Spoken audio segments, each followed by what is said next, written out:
todavía un minuto, mira, que se conecten los hermanos que todavía no se han conectado, amén. Pues le damos las gracias a Dios por esos momentos y porque nos permite llevar a ustedes la bendita palabra de Dios, amén. Pues bueno, es un honor para mí estar aquí en esta compañía con el pastor Juan y con la hermana Eli. Pues bueno, vamos a abrir nuestras Biblias en Isaías capítulo 61, verso 1, amén.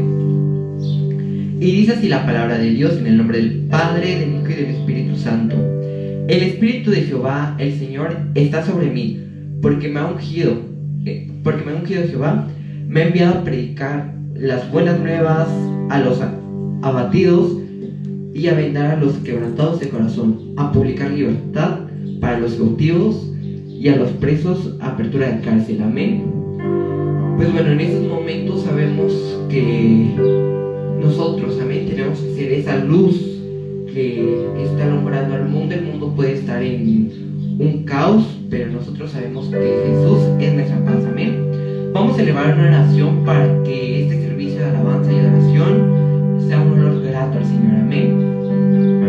Padre Santo, te damos las gracias, Padre, por permitirnos estar aquí, Señor Santo. Gracias, Señor, porque tú cada día, Padre, nos haces sentir tu presencia, Padre. Te pedimos, Señor, que tú nos pongas gozo, amén. Que tú, Señor Santo, que sintamos como si estuviéramos congregándonos, Padre. Que estas alabanzas que entonaremos, Padre, sean como un olor grato para ti, Señor Santo. Que se agraden, que sean dignas, Señor. Tú sabes, Señor, que lo hacemos con todo el corazón y que toda la gloria es para ti, toda la honra, Padre Santo. Te pedimos, Señor Santo, que nos des esa sabiduría, Señor, para poder llevar este servicio, Señor. En el nombre poderoso de Cristo Jesús, Padre Santo, te alabamos y te glorificamos, Padre Santo. En el nombre poderoso que sobre todo nombre, amén. Amén. Vamos a entonar ese canto que dice: yo solo quiero estar donde tú estás, amén. Este canto es muy bonito porque siento que, sobre todo en todo momento, amén, pero siento que sobre todo en este momento tenemos que estar en la presencia del Señor, amén, buscándole, pidiéndole.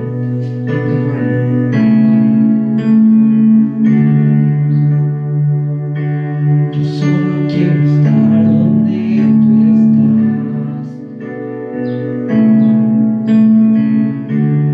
viendo a diario tu presencia.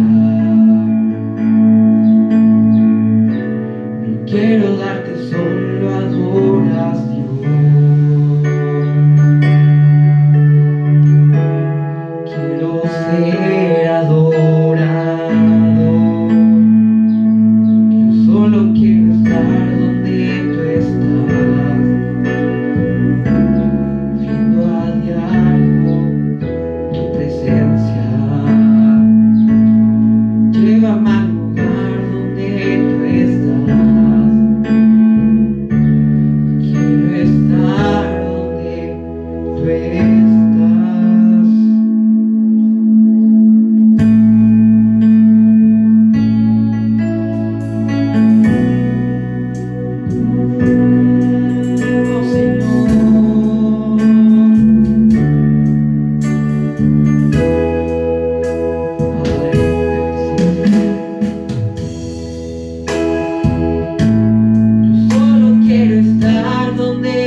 de adoración. Quiero ser adorador. Yo solo quiero estar donde a diario tu presencia. Yo solo quiero ser.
que, como decía hace un rato, Él es nuestra paz, amén. Y pues en esos momentos tenemos que estar confiados en el Señor, amén. Vamos a cantar este hermoso canto que se llama Él me rodeó de su amor, amén. Este es un canto muy bonito, amén, porque a cada uno el Señor nos pone de su gracia, amén. Y Él me rodeó de su amor, dile, de su gracia, Él puso en mi ser. ¿Cómo podía callar y no celebrar?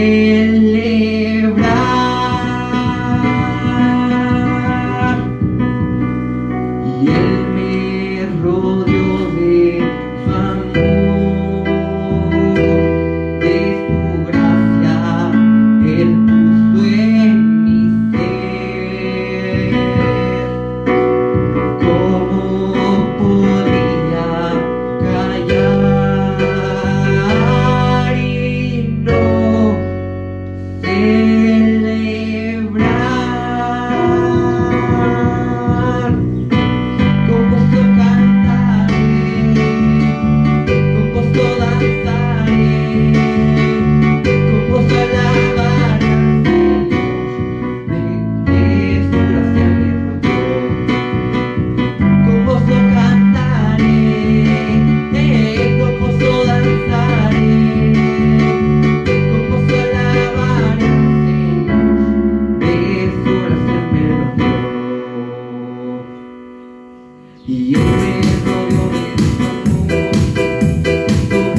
el lugar al pastor, amén. Vamos a cantar este canto, amén, este canto que dice, aunque el gigante se encuentra allá, amén. Este canto es muy bonito, amén, ya que habla, amén, acerca de el gigante, amén, que esta es nuestra tierra, amén. Dios no nos trajo hasta aquí para volver atrás. Nos trajo aquí a poseer la tierra que nos dio, digan. Dios no nos trajo hasta aquí para volver atrás. Nos trajo aquí a poseer la tierra que nos dio.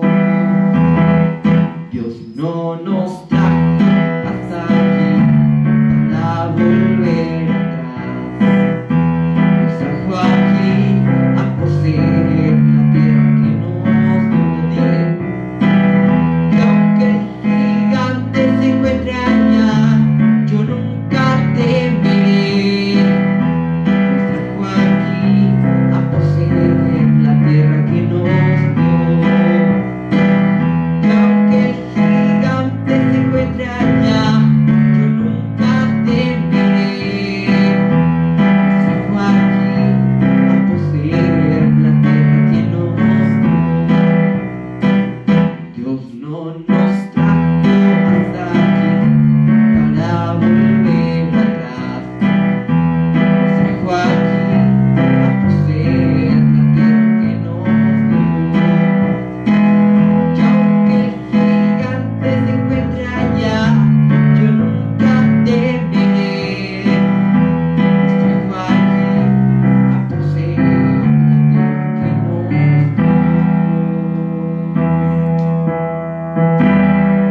Amén.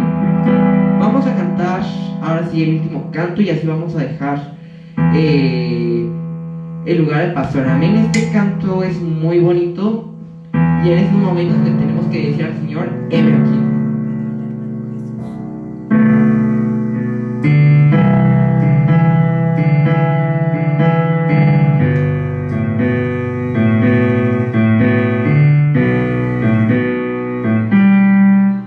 En cada momento el Señor está ahí. Y a cada lugar a donde vamos, el Señor nos dice, ¿te quiere ver?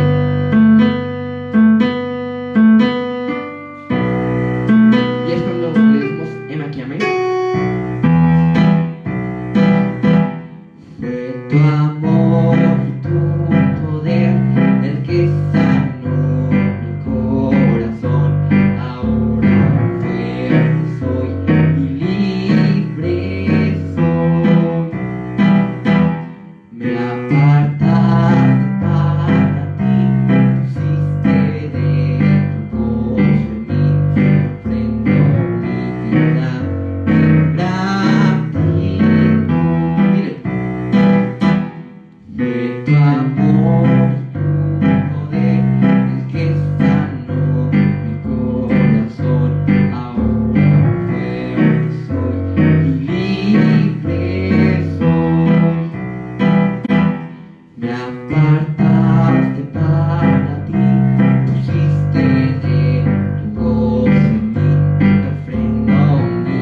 Y así dejamos al pastor para que nos comparta la palabra de Dios. Amén.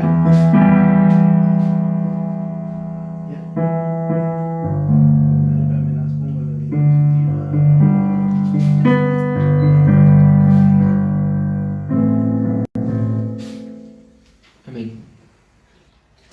¿De aquí? ¿Aquí?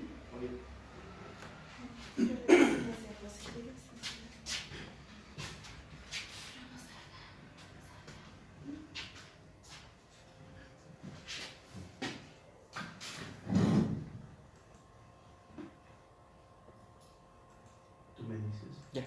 ¿Ya? Hermanos, que el Señor les bendiga en esta hermosa mañana. Amén. Damos gracias a Dios por el privilegio de permitirnos estar nuevamente con ustedes. Amén. Vamos a iniciar nuestra escuela dominical de esta mañana. Les invito a que abramos nuestras Sagradas Escrituras en Oseas capítulo 2. Vamos a leer la palabra del Señor ahí en el verso 14. Amén. Oseas capítulo 2, verso 14. Amén. Dice así la bendita palabra de el Señor. Amén. Dice la palabra en el nombre del Padre, del Hijo y del Espíritu Santo. Dice: pero he aquí que yo la traeré y la llevaré al desierto y hablaré a su corazón. Nuevamente dice: pero he aquí que yo la traeré y la llevaré al desierto y hablaré a su corazón. Amén. En esta hora vamos a hacer una oración. Amén. Y así empezamos nuestra escuela dominical de esta mañana. Amén. Padre, te adoramos y te bendecimos. Señor, te damos gracias en el nombre precioso de Jesús. En esta hora, Señor, te damos toda la gloria, te damos toda la honra, te damos toda la alabanza, Señor, por el privilegio, Señor, de un día más de vida, Padre. En esta hora, Señor, en el nombre de Cristo Jesús, Señor, te estamos pidiendo, Señor, Padre bendito y bueno, Señor, mira, Padre Santo, pon tu mano, Señor, sobre esta Ciudad de México, Señor, Padre bendito y bueno. Mira, Señor, Padre Santo, tú tienes propósitos, Padre, para este país, tú tienes propósitos para el mundo, Padre. En el nombre poderoso de Cristo, Señor, pedimos por la iglesia, Padre Santo, aleluya. Pedimos que tú la guardes, preciosa, Padre amado, aleluya. En el nombre de Cristo Jesús te pedimos, Padre, por los países, por las naciones, Señor, que están en crisis, Padre Santo. Pon tu mano de gloria, pon tu mano de poder, pon tu mano de autoridad, Padre amado. En el nombre de Cristo Jesús te damos la gloria, te damos la honra, te damos la alabanza, Padre. Te pedimos, Señor, Padre Santo, aleluya. Padre bendito y bueno, Señor, por los médicos, Señor. Te pedimos, Padre Santo, por las enfermeras, Padre, por todas las personas que están trabajando en los hospitales. En los hospitales, Padre Santo, aleluya. Que tú pongas tu mano de poder, Señor, que tú pongas tu mano de autoridad, Padre. Y te pedimos por el presidente de esta nación y por aquellos que los gobiernan, Señor, que tú le des sabiduría. En el nombre poderoso y santo de Cristo Jesús, a quien damos la gloria, la honra y la alabanza por siempre y para siempre, Padre. Te damos gracias en el nombre de Cristo Jesús. Amén, aleluya. Gloria a Dios, aleluya, amén. Bendito sea el nombre del Señor. Aleluya, gloria a Dios. Gloria a Dios, aleluya. Bueno, estamos viendo, gloria a Dios, el libro del profeta Oseas, gloria a Dios. Hoy nos toca estudiar prácticamente, amén, acerca del capítulo 2 del libro de Oseas. Amén, bendito sea el nombre del Señor. El tema que vamos a desarrollar en esta mañana dice: removiendo el pecado de infidelidad en la familia. Oseas, la referencia bíblica es Oseas capítulo 2, verso del 2 al 23. Amén. Bendito sea el nombre del Señor. Pusimos esta transparencia nos dice lo siguiente: un matrimonio feliz y duradero siempre es de tres. Amén. Dios, tu pareja y tú. Amén. El matrimonio es de tres personas. Amén. Bendito sea el nombre del Señor. Vamos entonces a pasar adelante. Gloria a Dios. Bendito sea el nombre del Señor. Amén. Ok, vamos a ver los objetivos que tiene este estudio en esta mañana. Primeramente tenemos un objetivo cognoscitivo. El objetivo de cognitivo es conocer en un momento determinado. Entonces el objetivo dice conocer cómo el amor de Oseas por su esposa es una ilustración del amor de Dios por Israel. Amén. La clase pasada nosotros dijimos, gloria a Dios, que Dios usó la vida de los profetas, amén. Dios usó la vida de sus siervos para que en un momento determinado ellos trajeran mensajes prácticamente, en este caso, a su pueblo. Amén. Estamos viendo en específico que Oseas fue enviado dice la palabra del Señor, a las 10 tribus norteñas de Israel. Amén. Si usted recuerda, en la clase pasada lo dijimos. Entonces es conocer cómo el amor de Oseas por su esposa es una ilustración del amor de Dios por Israel. Amén. El objetivo afectivo en un momento determinado dice comprender cómo el amor de Oseas por su esposa hizo que su esposa retornara al hogar familiar. Amén. Muchas veces el amor es más importante, gloria a Dios, porque el amor nos hace retornar. En este caso, el amor de Oseas por su esposa Gomer hizo que ella retornara al hogar familiar. Aquí nosotros podemos ver qué tan importante viene siendo prácticamente el amor. Amén. La palabra del Señor dice en el Nuevo Testamento, dice la palabra, dice que el amor todo lo sufre, todo lo espera, todo lo soporta. Cuando hay verdadero amor, nos damos cuenta que ese amor nos lleva al perdón. Amén. Bendito sea el nombre del Señor. Amén. Entonces por eso es que es importante que siempre prácticamente en contexto de la familia, siempre el amor es muy importante. ¿Para qué? Para que la familia pueda continuar, para que la familia pueda prevalecer en un momento determinado ante las adversidades. Amén. Vamos a pasar a la siguiente diapositiva. Amén. El objetivo psicomotor. Cuando hablamos de un objetivo psicomotor, es el objetivo que nos va a llevar prácticamente a una acción. El amor de Dios, fíjense, el amor de Dios hará retornar a Israel en el tiempo futuro a la familia de Dios. Estamos viendo estos estudios son enfocados a la familia, aunque es bien cierto que la enseñanza de la palabra del Señor en un momento determinado nos habla proféticamente y escatológicamente, nos dice que en el tiempo del fin las 10 tribus norteñas tendrán que regresar prácticamente a Israel y que Dios unificará prácticamente las dos casas, la casa de Israel capitaneada por Efraín al norte y las 10 tribus, y la casa de Judá capitaneada por Judá y Benjamín. Amén. Pero aquí en esta porción de la palabra nosotros podemos ver entonces que esta porción también en la palabra puede aplicarse en un momento determinado a la familia en particular. Vamos entonces a empezar entonces. Amén. Pasamos a la siguiente diapositiva. Ok. Dice sinopsis. Vamos a continuar entonces. Hace 8 días es un pequeño bosquejo de lo que vamos a ver. Dice la prostitución en la familia de Dios, la familia de Oseas, capítulo 1, verso del 1, el capítulo 3, verso 5. De ahí hace 8 días vimos la familia de Oseas simboliza la divina familia de Dios. ¿Ok? Vea entonces la familia de Oseas simbolizaba, allá hace 8 días lo vimos, la familia de Oseas simbolizaba la divina familia de Dios. El capítulo 1 del verso 1 al capítulo 2 verso 1. Y lo siguiente, número 1, la prostitución destruye a la familia. Amén. Aplicando en este aspecto, la prostitución prácticamente de Israel destruyó esa relación. Amén. Recordemos el Antiguo Testamento, Dios en un momento determinado, Dios era el esposo, Israel era la esposa. Entonces el pecado de infidelidad que Israel tuvo para con el Señor prácticamente destruyó en este caso la relación de Dios con prácticamente su pueblo Israel. El punto número 2, la futura restauración de la familia de Dios Ahí en el capítulo 1, verso del 10 al 2:1.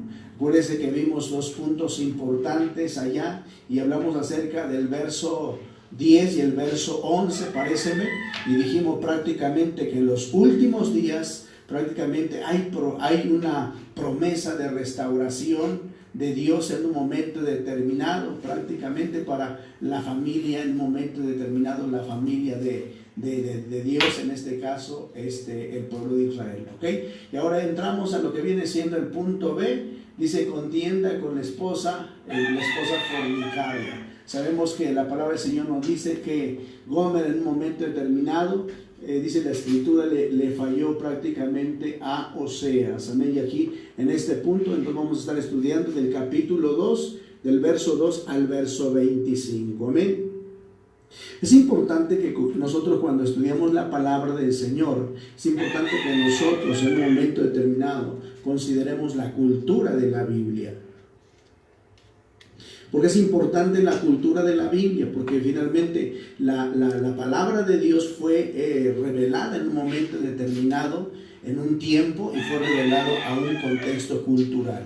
Nosotros sabemos de antemano que el Antiguo Testamento fue traído o fue revelado prácticamente un pueblo. Ese pueblo, esa nación fue, en este caso, fue Israel. Y entonces en ese contexto cultural nosotros entonces tenemos que estudiar las Sagradas Escrituras en un momento determinado. Entonces el trasfondo cultural de la boda en la Biblia. Vamos a ver primeramente esto para que podamos entender todo el capítulo 2 en un momento determinado, que va a ser nuestro material de estudio. Entonces vamos a ver el trasfondo prácticamente cultural de la boda en la Biblia, para que podamos entender todo el capítulo 2.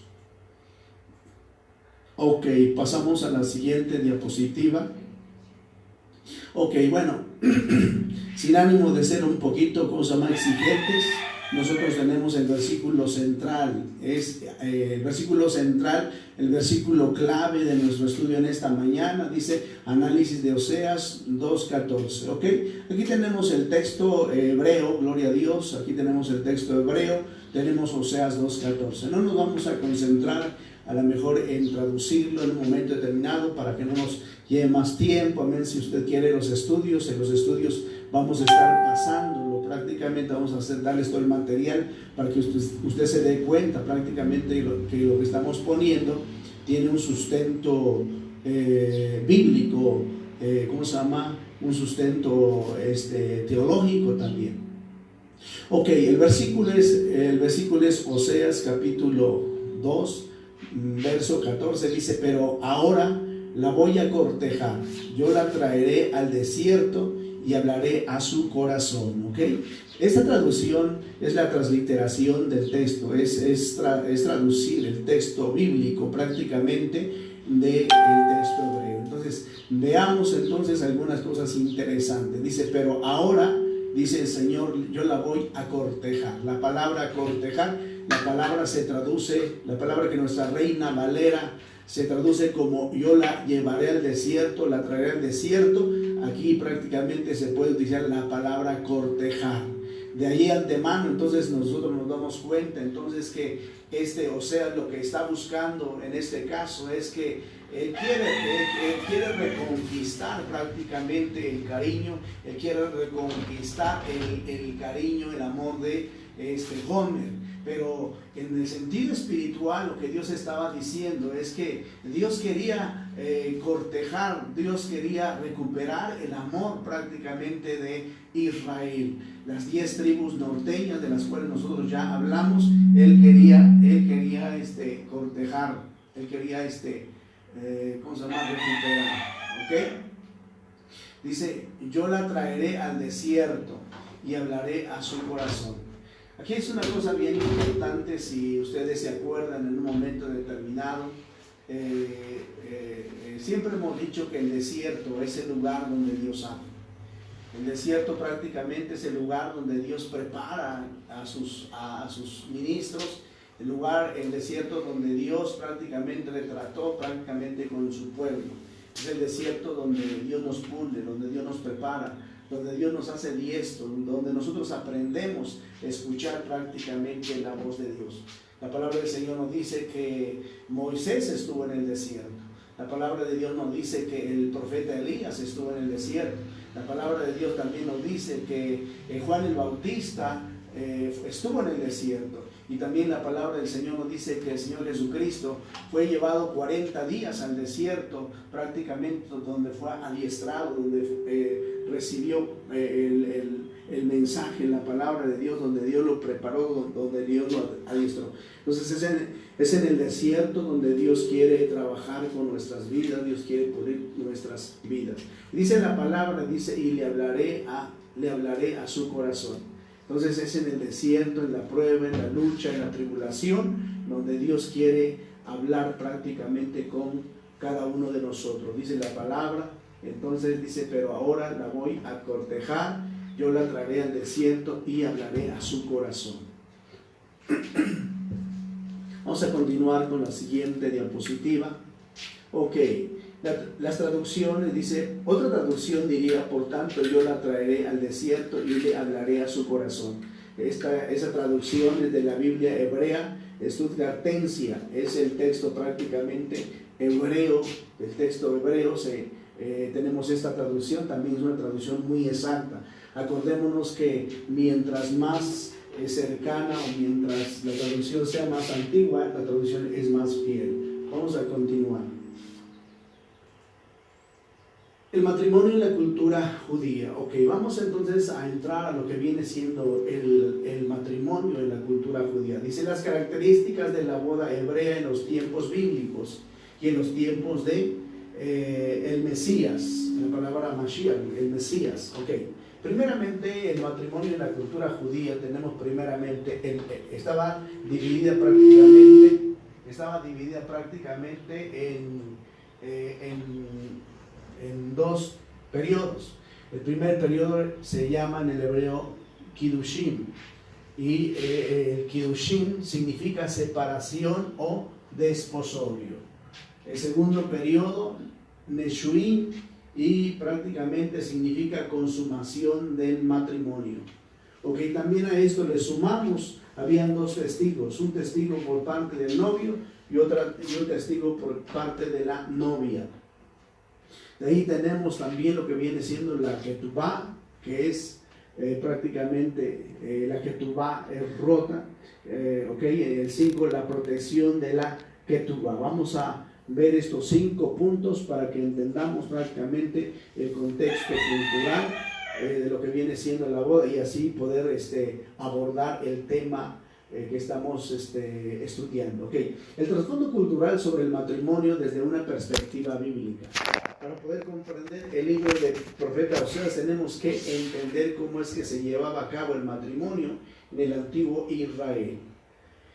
Siguiente punto, el matrimonio de Oseas con Gomer es una figura del matrimonio de Israel y tenemos aquí las 4 letras de lo que viene siendo el nombre de Dios, lo que llaman los especialistas en la Biblia, en la palabra, el tetragramatón. La Y, la H, la B y la H, que finalmente significa Dios. Okay. Dice entonces el matrimonio de Oseas con Gomer es una figura del matrimonio de Israel con Dios. Siguiente punto, es por eso entonces que es importante revisar esta enseñanza antes de comenzar a estudiar este capítulo 2 del libro de Oseas. Ok, el primer periodo es el Kiddushim, separación o desposor. Es importante que nosotros tengamos bien definido esto. ¿Por qué? Porque de aquí depende, hay muchos pasajes en la palabra de Dios donde nosotros aplicamos estos principios que son importantes.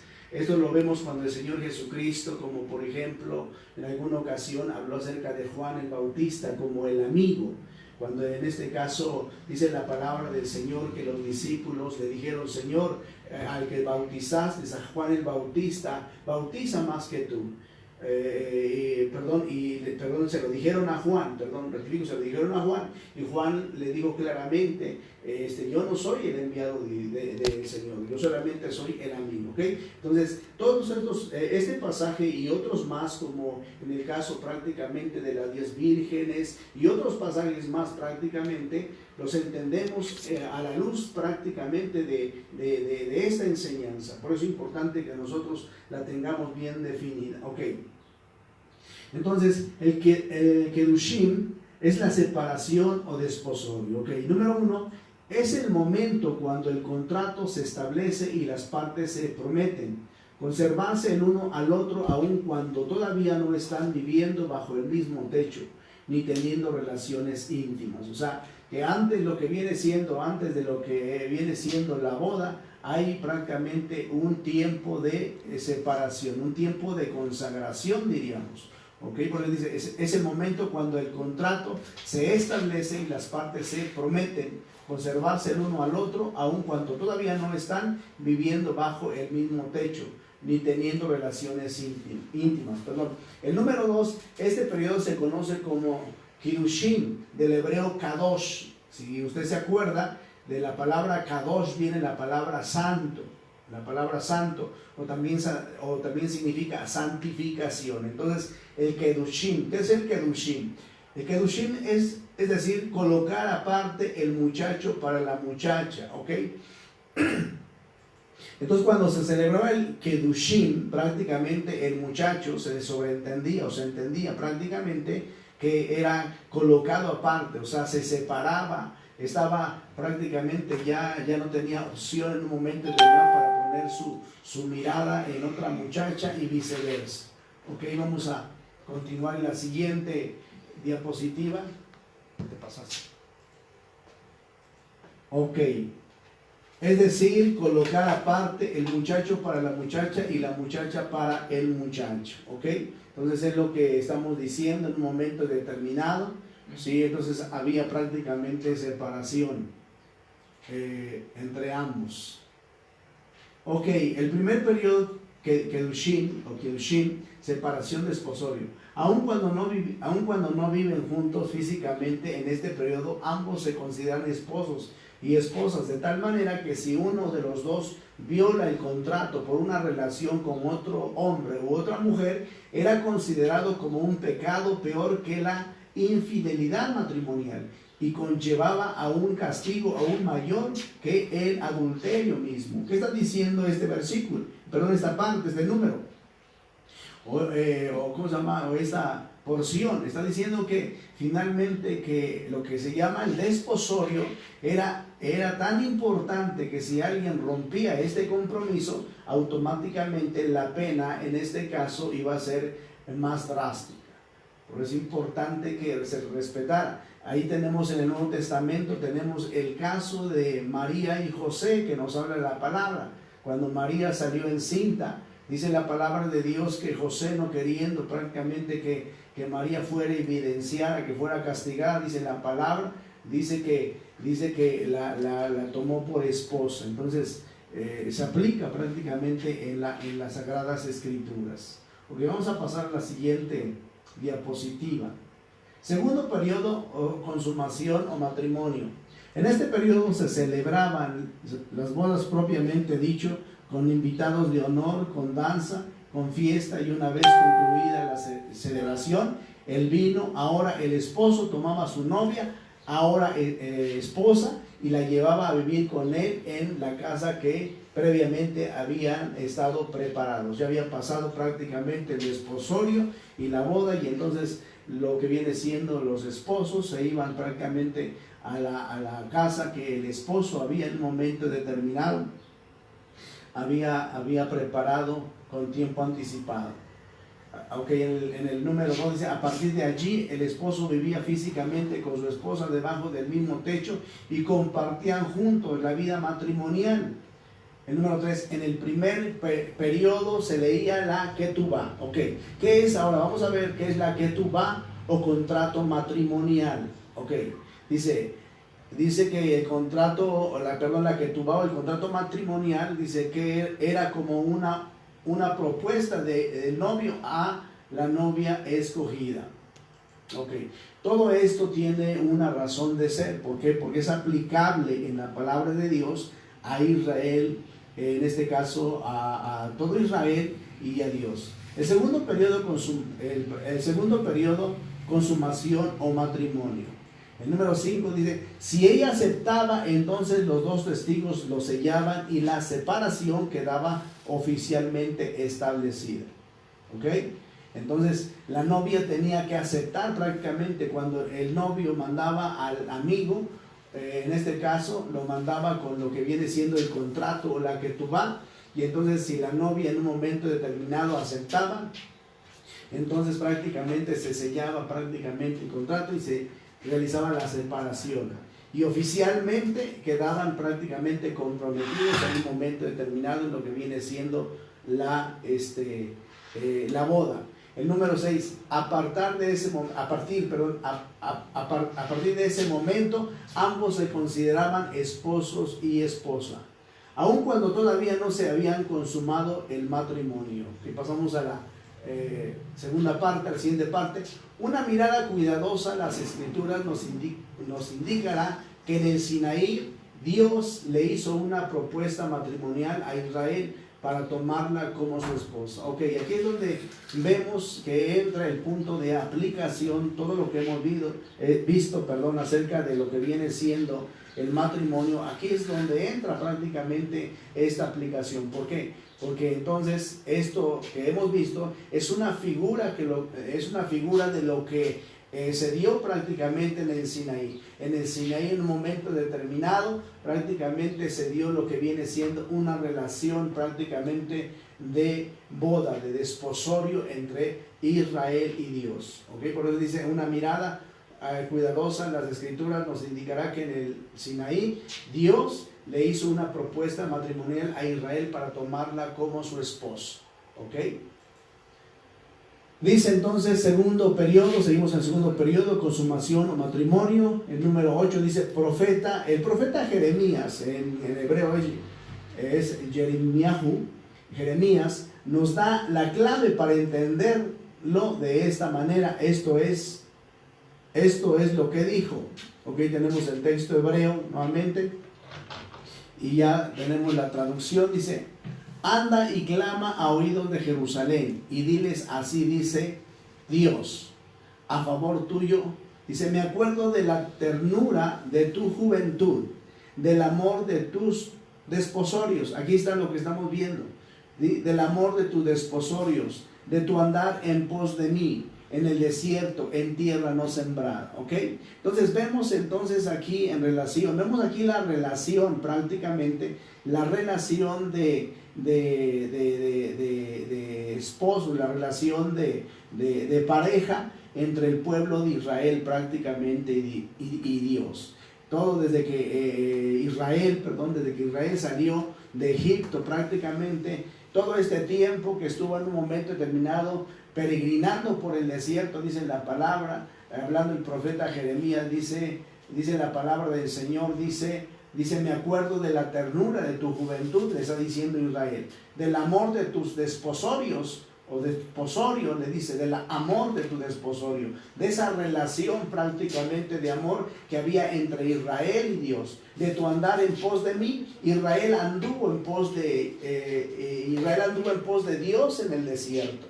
Entonces Dios se acuerda prácticamente de todo eso. Todo esto nos sirve para que entendamos prácticamente cómo estaba la condición espiritual en un momento determinado, cómo estaba la condición espiritual prácticamente de Israel en el tiempo de Oseas. Lo que nosotros estamos viendo prácticamente en el libro de Oseas. ¿Por qué? Porque en el libro de Oseas Dios está hablando acerca del trato que va a venir, en este caso para Israel, para las 10 tribus norteñas, por causa de haberse apartado en un momento determinado de Dios, de haberle dejado, de haberse, de haber olvidado de ese amor de juventud, de ese amor en el desierto, dice la palabra, en tierra no sembrada.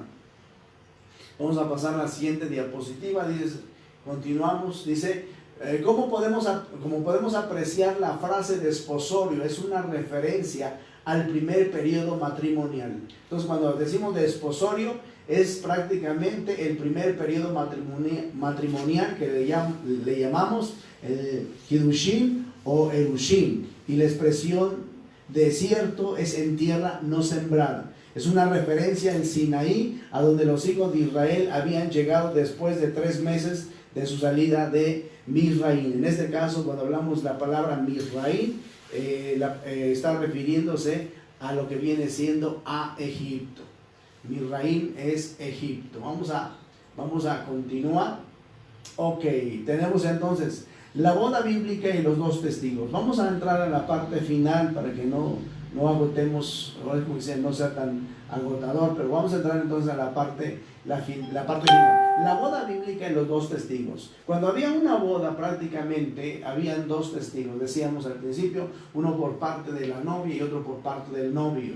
Ok, punto número 1. Además, la boda bíblica consta de 2 testigos.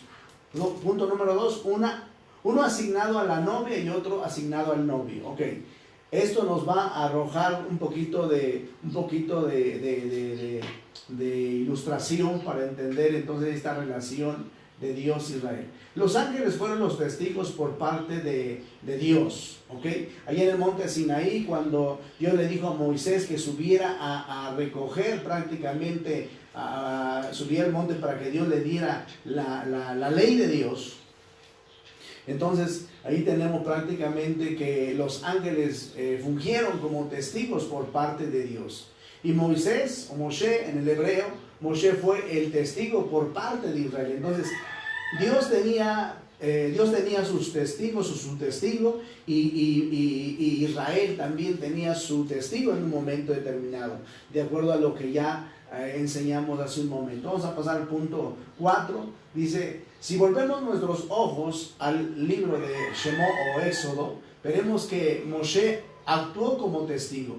Entonces, en este caso, como por ejemplo en el libro de Éxodo, entonces nos habla acerca de que Moisés fue uno de los testigos. Dice, representando a Israel. Moisés representó a Israel, la escogida. O sea, Israel era la escogida, la novia, por así decirlo. Okay. En aquella proposición matrimonial venida del Señor, de acuerdo a Éxodo capítulo 19, verso de 3 al 6. Ok, vamos a continuar. Segundo periodo de consumación o matrimonio. En su rol de testigo nupcial, tomó la propuesta y la llevó a Israel. Si nosotros nos acordamos prácticamente en la palabra del Señor, apelando a su conocimiento de la Biblia, recordamos que cuando Dios llamó a Moisés allá en la montaña, Dios le dijo los requerimientos prácticamente, las condiciones que Dios quería en un momento determinado para tomar a Israel en un momento determinado como la nación amada, como la esposa amada, vamos a llamarlo así. Eso lo encontramos en el capítulo 19 de Éxodo 19:7. En el versículo 6, la asamblea reunida como un solo hombre aceptó la oferta. Allá en el capítulo 19, verso 8a, dice la palabra de Dios que Israel, dice la escritura, que aceptó prácticamente la oferta que Dios le hizo prácticamente a Israel. Y dice, y Moisés lleva la aceptación al Señor. Dice la palabra del Señor que una vez que Dios le dio, prácticamente Dios le dijo el mensaje, el pueblo de Israel, o más bien dicho, Moisés bajó de la montaña y le dijo al pueblo de Israel, le dijo, así dice el Señor. Y el pueblo de Israel dijo, nosotros haremos conforme a todo lo que el Señor ha establecido. Entonces, Israel como novia, Israel como desposada, prácticamente aceptó las condiciones en un momento determinado. Ok, en el punto 8, a partir de la aceptación de la propuesta de Dios, e Israel quedan indisolublemente unidos. Como Israel aceptó prácticamente esa propuesta, entonces ahí es donde, en este caso, se formalizó en un momento determinado esa boda en un momento dado. Y ese matrimonio entre Israel y Dios automáticamente es indisoluble. Y dice, y separados el uno para el otro como esposas hasta que llegara el momento de las bodas. Ok, entonces a partir de ese momento ya estaban prácticamente unidos, pero ¿qué hacía falta? Lo que hacía falta era en un momento determinado esperar el momento prácticamente en el cual en un momento determinado se casaran. Ok, dice, y separados el uno para el otro como esposos. Ahí es donde hubo la separación prácticamente. Se celebró el desposorio. ¿Cómo se llama? La novia aceptó, Israel aceptó. En este caso, Dios aceptó y entonces vino esa separación. El Kedushim, la separación, la consagración. Dios se consagra para Israel, Israel se consagra prácticamente para el Señor. Ok, dice hasta que llega el momento de las bodas y entonces el Neshuim, la segunda parte o segundo periodo, trajera la consumación del matrimonio. Ok, la consumación del matrimonio. Pasamos a la siguiente. Ok, segundo periodo, consumación o matrimonio. Inmediatamente después de que la asamblea de Israel aceptó la oferta, la ketubá o el convenio matrimonial, fue anunciado en 10 mandamientos. Ahí tenemos el contrato, lo que decimos el contrato matrimonial. Fue anunciado en 10 mandamientos. Aquí es donde nosotros llamamos los 10 mandamientos que fueron escritas por el dedo de Dios allí en la montaña. Dice, fue anunciado en 10 mandamientos o declaraciones y entregada al testigo. En este caso el testigo era Moisés, en forma de 2 tablas de piedra para que la novia la firmara. ¿Quién era la novia? ¿Quién iba a firmar? Era Israel. Cuando hablamos de Israel, acuérdense que estamos hablando en un momento determinado de todo Israel, las 12 tribus de Israel.